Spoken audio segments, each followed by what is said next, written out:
Hi, hello everyone. Myself, Dr. Prasad Puthiyillam. A new topic, understanding design thinking. That comes under the major topic, innovation and design thinking. So, in this particular series of lecture, I'll be explaining about mainly about design thinking concept. So, this particular class video or this particular session, I'm giving mainly importance to the history. Why this design thinking, the thinking, how it created, how it started, the thinking. We'll start with the story of Sputnik 1. We know what is Sputnik 1. It was the first artificial Earth satellite by the Soviet Union. It was launched in to the low Earth, usually called as the elliptical low Earth, on the 4th October of 1957 as part of the Soviet Union space program. It actually sent a radio signal back to the Earth for 3 weeks. That means it was successful. The launch of Sputnik 1 was a successful one. But slowly, the three silver zinc batteries they got deteriorated or it was giving power to the satellite. It ran out. It still continued in the orbit for another 2 months, but due to the aerodynamic drag, which caused it to fall back to atmosphere on 4th January 1958. So still, it was a huge scientific leap by the Soviet Union.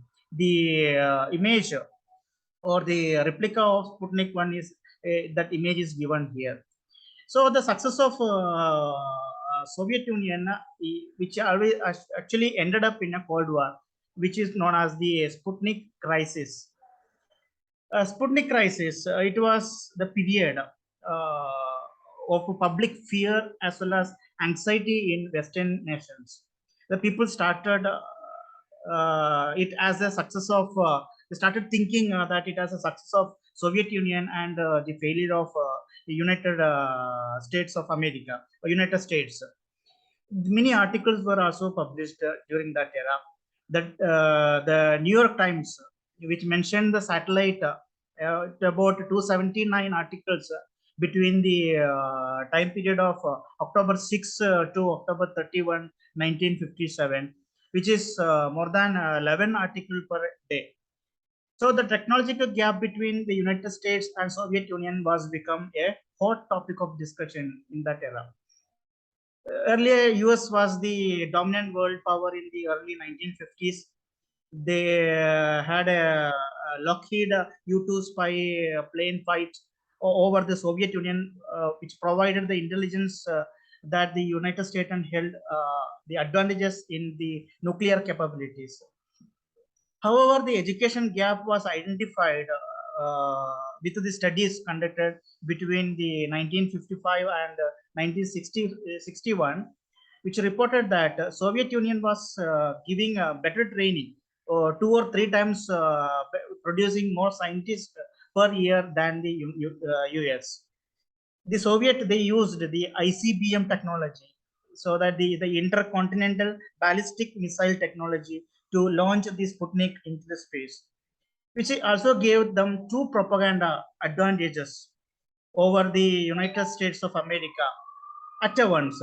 They have the capability to send the satellite into orbit, as well as a proof that they have a missile which has got a distant capacity capabilities. Provided that the Soviet had the rockets capable of sending nuclear weapons to Western Europe and even to the North America. That was the most immediate threat which the Sputnik 1 was posed on US. The launch and the orbit of Sputnik 1 suggested that the Soviet Union had made a substantial leap forward in technology, which was interpreted as a serious threat to US national security, which forced or encouraged the US to make considerable federal investments in research and development, education, and national security. So, the creation of NASA.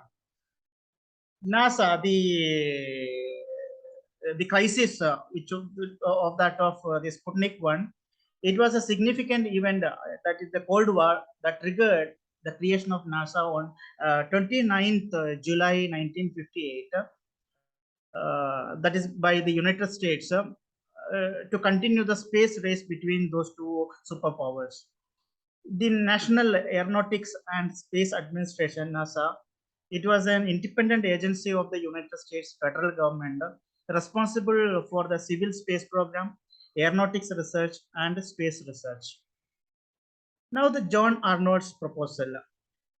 In the 1958, the 4 months after the Sputnik launch and the creation of NASA, and worried about the continued Cold War between those two superpowers, a Stanford engineering professor named John Arnold he proposed that design thinking or design engineering should be human centered.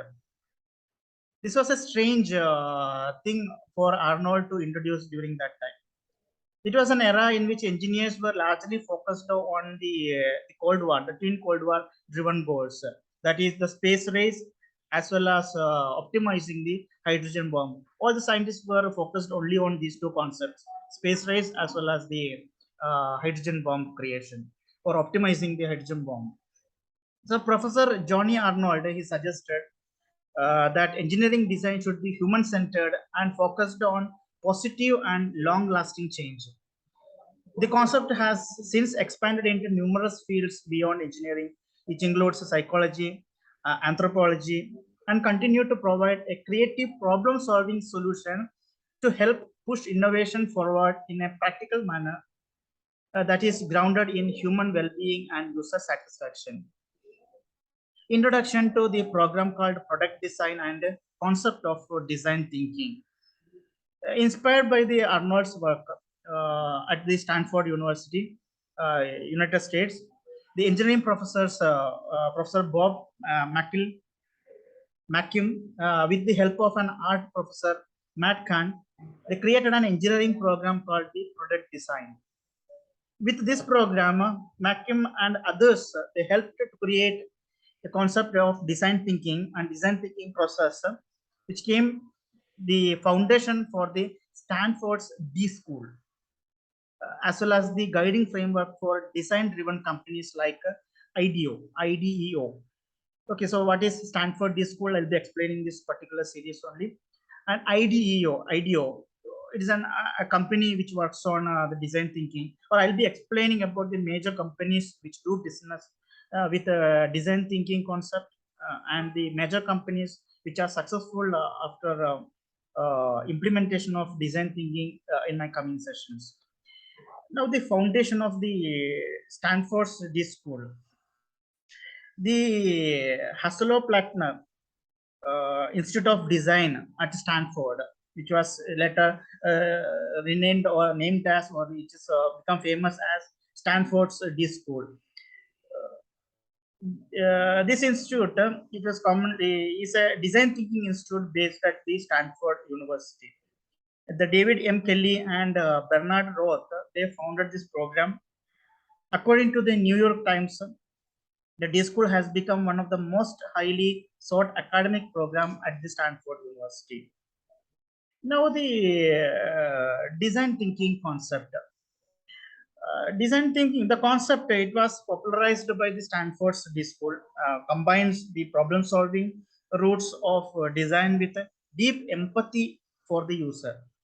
The design thinking concept is incredibly successful at showcasing the relevant solutions for real problems. Now, what is design thinking? There are so many statements that I put forward here. I'll be reading this one actually.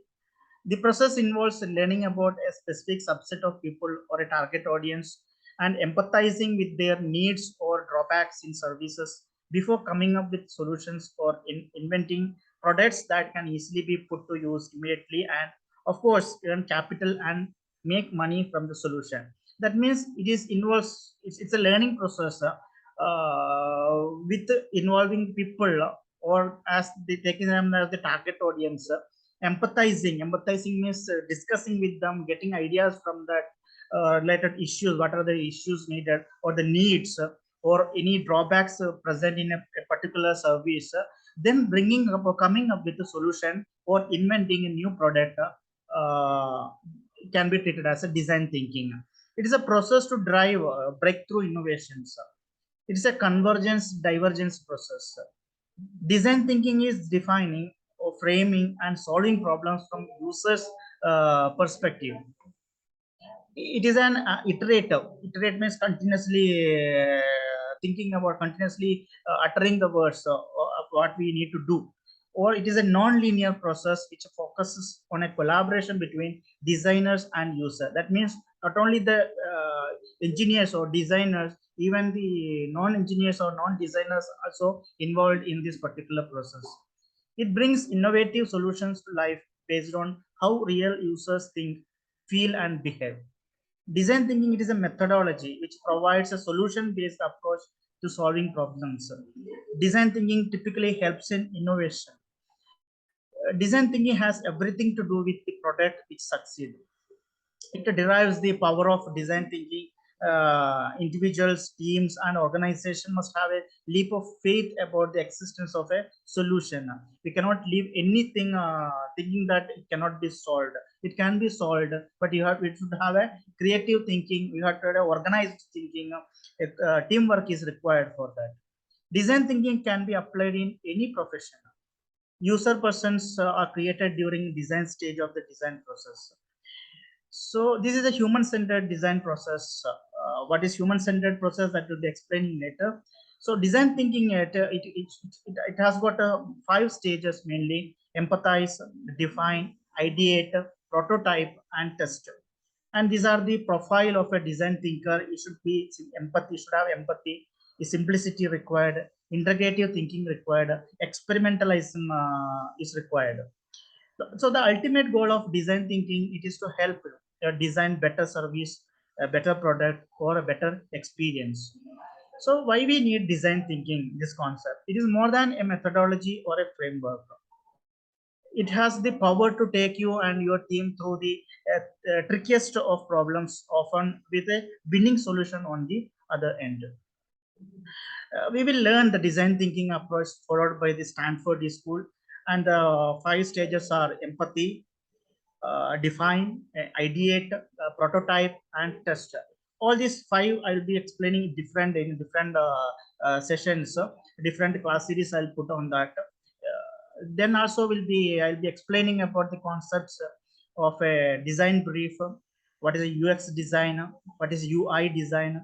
Embracing experimentation, experience mapping, value chain analysis, site maps, minimum viable products, mind mapping, journey mapping, co-creation, and many. So what you need to do?